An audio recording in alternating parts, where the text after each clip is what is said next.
La sentinelle de l'état de droit se dote de nouveaux instruments de conduite.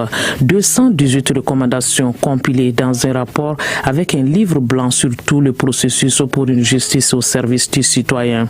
Le document officiellement remis au président de la transition, le général d'armée Assimi Goïta, est un condensé de l'expertise issue des différentes rencontres des hommes de droit, notamment le Forum national sur la justice tenu en octobre 2025, les états généraux des différents ordres professionnels ainsi que les concertations régionales. Ça a été vraiment un travail participatif et inclusif, conformément aux hautes orientations du président de la transition, chef de l'État. Ces recommandations touchent à différents volets. D'abord, l'accès à la justice, la digitalisation, la redevabilité, le renforcement des ressources humaines, le volet formation. Ces recommandations, une fois mises en œuvre, permettront à notre justice de renforcer sa montée en puissance et d'être à hauteur des missions.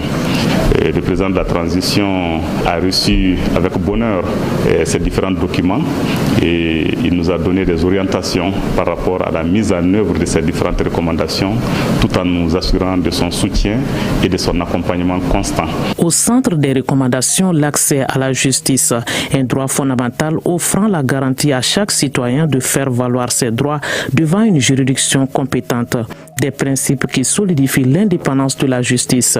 Pour sa concrétisation, le Mali a engagé plusieurs réformes dont certaines sont en phase d'opérationnalisation. Il y a les réformes qui sont en train d'être faites pour créer de nouvelles juridictions. Par exemple, le pôle foncier qui verra le jour dans les prochaines semaines sous les hautes orientations du président de la transition. Nous allons aussi rendre opérationnelles les cours d'appel comme celle de Sikasso, celle de Ségou et les juridictions administratives aussi. Et l'érection aussi des justices de paix en tribunaux d'instance va continuer. Par ailleurs, nous allons faire en sorte que chaque fois qu'il ne sera pas possible de tenir des audiences dans une zone donnée, que les juridictions soient délocalisées et dans les milieux plus sécurisés où on peut travailler.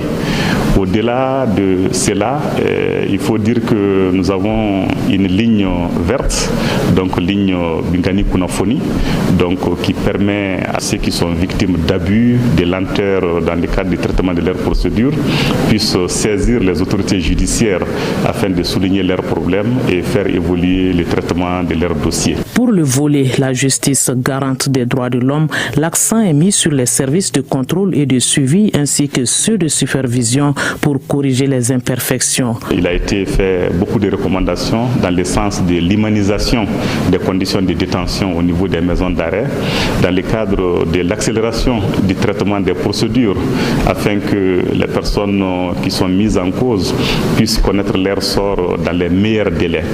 Et aussi des recommandations fortes ont été faites pour que les actions des autorités de contrôle et l'inspection des services judiciaires, la Direction nationale de l'administration de la justice, la Direction nationale des affaires judiciaires et du sceau, qui ont des rôles de contrôle et de suivi, de supervision, puissent continuer, tout comme le rôle qui est joué par les procureurs généraux, les procureurs sur les différentes unités qui sont sous leur autorité. Des pistes qui guident les principes et les normes de jugement, des comportements pour une meilleure régulation de la société.